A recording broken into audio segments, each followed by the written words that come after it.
Kozhikode medical college ആശുപത്രിയിൽ കൂട്ടിരിപ്പുകാരുടെ പ്രതിഷേധം. കൂട്ടിരിപ്പുകാർക്കുള്ള ഡോർമെട്രിയുടെ fees വർദ്ധിപ്പിച്ചതിലാണ് പ്രതിഷേധം കടുക്കുന്നത്. ഇന്നലെ വരെ BPL വിഭാഗത്തിൽപ്പെട്ടവർക്ക് ദിവസം 100 രൂപയും APL വിഭാഗത്തിൽപ്പെട്ടവർക്ക് ദിവസം 150 രൂപയുമായിരുന്നു ഡോർമെട്രിയുടെ വാടക. വാർത്തയുടെ കൂടുതൽ വിശദാംശങ്ങളുമായി ഗോകുൽ K വേണുഗോപാലാണ് ചേരുന്നത്. ഗോകുൽ, എന്താണ് അവിടുത്തെ നിലവിലെ അവസ്ഥ? എങ്ങനെയാണ് പ്രതിഷേധം പുരോഗമിക്കുന്നത്? അരാഗി, പലതരത്തിൽ ഈ രോഗികളെ പിഴിയുന്ന നടപടികളുമായിട്ട് ആശുപത്രി വികസന സമിതി മുന്നോട്ടേക്ക് പോകുന്ന കാഴ്ചയാണ് കോഴിക്കോട് മെഡിക്കൽ കോളേജ് ആശുപത്രിയിൽ നിന്ന് കാണാൻ സാധിക്കുന്നത്. നേരത്തെ ഈ ആശുപത്രി സന്ദർശക ഫീസ് 50 രൂപയാക്കാനുള്ള ഒരു തീരുമാനമൊക്കെ വികസന സമിതിയുടെ ഭാഗത്തുനിന്നുണ്ടായിരുന്നു. അതിനെതിരെ രാഷ്ട്രീയ പാർട്ടികൾ പ്രതിഷേധിച്ചതിന്റെ ഭാഗമായി അത് താൽക്കാലികമായി നിർത്തിവെച്ചിട്ടുണ്ട്. ഇന്നിപ്പോൾ നമുക്ക് കാണാൻ വേണ്ടി സാധിക്കുന്നത് ഇതിപ്പോൾ മാതൃ ശിശു സംരക്ഷണ കേന്ദ്രമാണ്. ഇവിടെ നിരവധിയായിട്ടുള്ള രോഗികൾ അഡ്മിറ്റ് ആയിട്ടുമുണ്ട്. ഇവിടെ 2012-13 മുതലാണ് ഈ കൂട്ടിരിപ്പുകാർക്ക് ഒരു ഡോർമെട്രി സംവിധാനം വന്നത്. അന്ന് മുതൽ ഇവിടെയുള്ള ഫീസ് എന്ന് പറയുന്നത് BPL വിഭാഗത്തിൽപ്പെട്ട ആളുകൾക്ക് 50 രൂപയും APL വിഭാഗത്തിൽപ്പെട്ട ആളുകൾക്ക് BPL വിഭാഗത്തിൽപ്പെട്ട ആളുകൾക്ക് 100 രൂപയും APL വിഭാഗത്തിൽപ്പെട്ട ആളുകൾക്ക് 150 രൂപയുമാണ്. പക്ഷേ ഇന്ന് വരുന്ന സമയത്താണ് മൊത്തത്തിൽ ഈ BPL വിഭാഗത്തിൽപ്പെട്ട ആളുകൾക്കുണ്ടായിരുന്ന ആനുകൂല്യങ്ങൾ വെട്ടിച്ചുരുക്കി അത്തരം ഒരു സംവിധാനം ഉണ്ടായിരിക്കില്ല എന്ന് പറഞ്ഞ് മുഴുവൻ ആളുകൾക്കും 150 രൂപയാക്കിക്കൊണ്ടുള്ള ഒരു ബോർഡ് നമുക്ക് ഈ ഡോർമെട്രിക്ക് അകത്ത് പോയി കഴിഞ്ഞാൽ ഇതിന്റെ ഡീറ്റെയിലുകളൊക്കെ ഉള്ള ഒരു ബോർഡ് കാണാൻ സാധിക്കും. അവിടെ BPL എന്നെഴുതി 100 എന്ന് എഴുതിയിരുന്നത് വെട്ടി മാറ്റിക്കൊണ്ട് ഒരു ദിവസത്തേക്കുള്ള വാടക 150 എന്ന രീതിയിലാക്കിയിരിക്കുന്നു. അതിനെതിരെ ഇപ്പോൾ രോഗികളും കൂട്ടിരിപ്പുകാരും ഒക്കെ പ്രതിഷേധത്തിലാണ്. ഇപ്പോൾ നമ്മുടെ കൂടെ ഇവിടെ ആളുകളുണ്ട്. ഇവരോട് തന്നെ നമുക്ക് കാര്യങ്ങൾ ചോദിച്ചറിയാം. എന്താണ് നിങ്ങളുടെ പ്രതിഷേധത്തിന്റെ അടിസ്ഥാനം?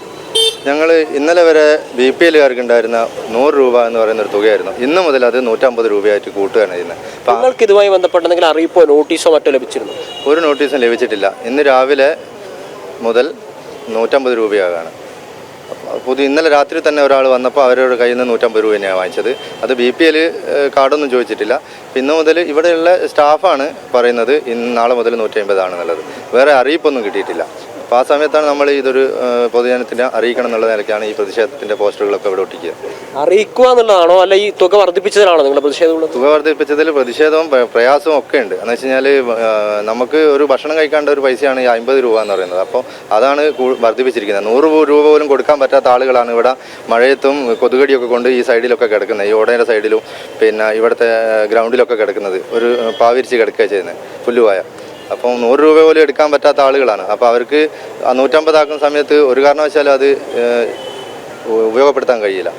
വളരെ പ്രയാസപ്പെടുന്ന ആളുകളാണ് ഇവിടെ ഉള്ളത് മുഴുവനും. അപ്പോൾ വലിയൊരു ആശ്വാസമായിരുന്നു ഇന്നലെ വരെ. ഒരു 100 രൂപ കുറേ ദിവസം ഇവിടെ നിന്നുള്ള അലച്ചിലിനിടയ്ക്ക് ഒരു ദിവസമെങ്കിലും തലചായ്ക്കാൻ പറ്റുന്നൊരു അവസരമായിരുന്നു ഈ തണൽ എന്ന് പറയുന്ന ഈ ഡോർമെട്രി. അപ്പോൾ 150 രൂപ ആക്കുന്ന സമയത്ത് അതൊരിക്കലും നമുക്ക് അത് താങ്ങാൻ പറ്റാത്തൊരവസ്ഥയാണ്. രാഗി, അതുതന്നെയാണ് ഈ തീരുമാനം പിൻവലിക്കണമെന്നൊരാവശ്യമാണ് കൂട്ടിരിപ്പുകാർക്കുള്ളത്. കാരണം നിരവധിയായിട്ടുള്ള ദിവസങ്ങൾ ഇവിടെ തങ്ങേണ്ടതായിട്ട് വരും. രോഗികളുടെ കൂടെ വരുന്ന സമയത്ത് 1-2 ദിവസമാണെങ്കിൽ അത് കുഴപ്പമില്ല എന്ന് പറയുന്നു. 2 ആഴ്ചയും 1 മാസമൊക്കെ തങ്ങേണ്ട സാഹചര്യം ഉണ്ടാകുമ്പോൾ 150 എന്നുള്ളത് വലിയൊരു തുകയാവുകയും ചെയ്യുന്നു. മാത്രമല്ല ഇത്തരത്തിൽ ഈ സാധാരണക്കാരായ രോഗികളിൽ നിന്ന് പിടിച്ചുപറിക്കാനുള്ള ഒരു ശ്രമം ആശുപത്രി വികസന സമിതിയുടെ ഭാഗത്തുനിന്ന് നേരത്തെ ഉണ്ടായിരുന്നു. അത്തരത്തിലുള്ള വാർത്തകളൊക്കെ നേരത്തെ പുറത്തു വന്നതാണ്. എന്താണ് നിങ്ങൾക്ക് പറയാനുള്ളത്?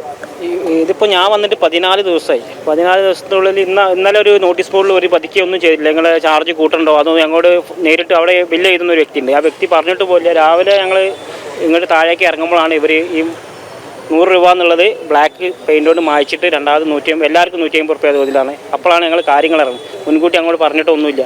ഇന്നലെ അവർ ബില്ല് അടയ്ക്കുമ്പോഴൊന്നും പറഞ്ഞിട്ടില്ല. മുൻകൂട്ടി ഒരു അറിയിപ്പ് പോലും തന്നിട്ടില്ല. ഞങ്ങൾക്ക് അങ്ങനെ ബുദ്ധിമുട്ടുണ്ട്. എന്താ വെച്ചാൽ ഇത് സാധാരണക്കാർക്ക് ഒരു ഗുണമുള്ള കാര്യമാണ്. അത് ചാർജും കൂടി കൂട്ടിക്കഴിഞ്ഞാൽ ഇവിടെ 4 മാസവും 3 മാസം നിൽക്കുന്ന വ്യക്തികളുണ്ട്. ആ ഒരു 3 മാസം നിൽക്കുമ്പോൾ 100 രൂപ തോതിൽ ഡെയിലി കൂട്ടിക്കഴിഞ്ഞാൽ ഒരു വലിയൊരു എമൗണ്ടാണ് സാധാരണക്കാരന് വരുന്നത്. അത് ഭയങ്കര ബുദ്ധിമുട്ടുള്ള കാര്യമാണ്. പിന്നെ അതിൻ്റെ പുറമെ ട്രീറ്റ്മെൻറ്റ് മരുന്നൊക്കെ പുറത്തേക്ക് വാങ്ങുമ്പോൾ സാധാരണ ഒരു കൂലിപ്പണി എടുത്താൽ ദിവസം കിട്ടുക 800 രൂപ. ആ 800 രൂപയിൽ എന്തൊക്കെ കാര്യങ്ങൾ ഒരാൾ ചെയ്യും? 3 ആൾ നിൽക്കണ്ടെങ്കിൽ അവർക്കുള്ള ഫുഡ് കാര്യങ്ങൾ. അപ്പോൾ മാനസികമായിട്ട് തകർന്നു പോകും. അതാണ് മരുന്നൊക്കെ ഇവിടെ നിന്ന് കിട്ടുന്ന സാഹചര്യമുണ്ട്. എല്ലാ മരുന്നുകളും കിട്ടില്ല. ചില മരുന്നുകൾ പുറത്തുനിന്ന് അവർ വരുത്താൽ അത് റീഫണ്ടും ഇല്ല. അത് നമ്മൾ കയ്യിൽ നിന്ന് കാശ് എടുത്ത് മേടിക്കണം. ഇവിടെ ഉള്ള മരുന്ന് അവർ തരും. ബാക്കി നമ്മൾ പുറത്ത് മേടിച്ച് റീഫണ്ട് കാര്യം ബില്ല് അവിടെ കൊടുത്താൽ റീഫണ്ട് ഉണ്ടോ വെച്ചാൽ റീഫണ്ട് ഇല്ല എന്ന് പറഞ്ഞു. ആരോഗ്യ ഇൻഷുറൻസിൽ നിങ്ങൾക്ക് ഇവിടുന്ന് ലാബിൽ നിന്ന് മേടിക്കുന്നു, ഫാർമസിയിൽ നിന്ന് മേടിക്കുന്ന വന്ന് മാത്രമേ പൈസ കിട്ടുള്ളൂ. മറ്റേ പുറത്തുനിന്ന് വാങ്ങുന്നത് നമ്മളെ കയ്യിൽ നിന്ന് പൈസ എടുത്ത് മേടിക്കും. ഇവിടെ 3000-4000 ഡെയിലി ഓരോരുത്തർ പുറത്തുനിന്ന് മരുന്ന് വാങ്ങിയിട്ട് ഇവിടെ ഇല്ലയെന്ന് പറഞ്ഞിട്ട് പുറത്ത് പോയിട്ട് ഇവിടെ ആ കാര്യങ്ങൾ നടത്തുന്ന ആൾക്കാർ. അവർക്കതൊരു ബിസിനസ്സാണ്. അതാണ് പറയുന്നത്. സാധാരണക്കാരെ സംബന്ധിച്ചിടത്തോളം വലിയൊരു ആഘാതം, ഒരു തിരിച്ചടി തന്നെയാണ് ഈ തീരുമാനത്തിൽ നിന്നുണ്ടായിട്ടുള്ളത്. അതിനാൽ തന്നെ അത് പിൻവലിക്കണമെന്ന ആവശ്യം ഈ കൂട്ടായി തന്നെ ഈ രോഗികളുടെ കൂട്ടിരിപ്പുകാർ മുന്നോട്ടേക്ക് വെക്കുന്നുണ്ട്. അധികൃതർ ഇത് കേൾക്കണമെന്നാണ് ആവശ്യപ്പെട്ടുള്ളത്. ഇതുമായി ബന്ധപ്പെട്ട് പോസ്റ്ററുകളൊക്കെ ഇവിടെ പതിച്ചിട്ടുണ്ട്, നമുക്ക് കാണാൻ വേണ്ടി സാധിക്കും. ഇന്ന് വൈകിട്ട് 3 മണിയോട് കൂടിയിട്ടാണ് ഈ പുതിയ തീരുമാനം നിലവിൽ വരിക. അതായത് 3 മണിക്കാണ് ഇത് നാളത്തേക്കുള്ള ഈ ചീട്ടും മറ്റും എടുക്കേണ്ടത്. അതിന്റെ ഭാഗമായിട്ട് ഇപ്പോൾ പ്രതിഷേധം ആരംഭിച്ചു കഴിഞ്ഞു. എന്തായാലും ഈ തീരുമാനത്തിൽ നിന്ന് അധികാരികൾ പിന്തിരിയണം എന്നാണ് ഇവരുടെ ആവശ്യം. നേരത്തെ ഈ രോഗികളെ കാണുന്നതുമായി ബന്ധപ്പെട്ട സന്ദർശക ഫീസ് വർദ്ധിപ്പിക്കുന്ന സമയത്ത് ആശുപത്രിയുടെ വികസനത്തിന് വേണ്ടിയിട്ടാണ് അത്തരത്തിലൊരു തീരുമാനം എടുക്കുന്നത് എന്നായിരുന്നു വികസന സമിതി പറഞ്ഞത്. പക്ഷേ ഇപ്പോൾ നമുക്കൊരു പ്രതികരണം നൽകിയ ആളിൽ നിന്ന് പോലും കേട്ടു ഇവിടെ മരുന്ന് പോലും ലഭിക്കാത്തൊരു സാഹചര്യമാണുള്ളത്. പല മരുന്നുകളും പുറമെ നിന്ന് വാങ്ങിക്കേണ്ട ഒരു സാഹചര്യം ഉണ്ടാകുന്നു. മരുന്ന് പോലും ലഭിക്കാത്ത ഒരു സാഹചര്യം ആശുപത്രിയിൽ ഉണ്ടാകുമ്പോൾ മറ്റെന്ത് വികസനമാണ് ഇവർ മുന്നോട്ടേക്ക് വെക്കുന്നതെന്നൊരു ചോദ്യം പ്രധാനമായിട്ടും ഇവരുടെ ഭാഗത്ത് നിന്ന് ഉണ്ടാകുന്നുണ്ട്. സംസ്ഥാനത്തൊട്ടാകെ പല സ്ഥലങ്ങളിൽ നിന്നും ഈ മെഡിക്കൽ കോളേജുമായി ബന്ധപ്പെട്ട പലതരത്തിലുള്ള വാർത്തകൾ പുറത്തു വരുമ്പോഴാണ് ഇത്തരത്തിൽ സാധാരണക്കാർക്ക് തീർച്ചും ദോഷമാകുന്ന തരത്തിലുള്ള വാർത്തകൾ പുറത്തു വരുന്നത്. ഈ തീരുമാനത്തിൽ നിന്ന് പിന്തിരിയണമെന്ന ആവശ്യം എന്തായാലും രോഗികൾ ശക്തമാക്കുകയാണ്. അതുമായി ബന്ധപ്പെട്ട പ്രതിഷേധം എന്തായാലും ഇവിടെ ആരംഭിച്ചും കഴിഞ്ഞു. രാഗി. ശരി, കോഴിക്കോട് മെഡിക്കൽ കോളേജ് ആശുപത്രിയിൽ കൂട്ടിരിപ്പുകാരുടെ പ്രതിഷേധമാണ് നടക്കുന്നത്. രോഗികൾക്കൊപ്പമുള്ള കൂട്ടിരിപ്പുകാരുടെ ഡോർമെട്രിയുടെ ഫീസ് വർദ്ധിപ്പിച്ചതിലാണ് പ്രതിഷേധം കടുക്കുന്നത്. ഇന്നലെ വരെ BPL വിഭാഗത്തിൽപ്പെട്ടവർക്ക് ദിവസം 100 രൂപയായിരുന്നുവെങ്കിൽ അത് ഇന്ന് വർദ്ധിപ്പിക്കുകയാണ്. 150 രൂപയാക്കിയാണ് വർദ്ധിപ്പിച്ചിരിക്കുന്നത്. APL വിഭാഗത്തിൽപ്പെട്ടവർക്ക് ദിവസം 150 രൂപയുമായിരുന്നു നേരത്തെ ഡോർമെട്രിയുടെ വാടക. ഇതാണ് ഏകീകരിച്ച് എല്ലാവർക്കും 150 രൂപ എന്ന നിരക്കിലേക്ക് എത്തിക്കുന്നത്. ഗോകുൽ K വേണുഗോപാലാണ് പ്രതിഷേധക്കാർക്കൊപ്പം ജനം TVയിൽ ചേർന്നത്.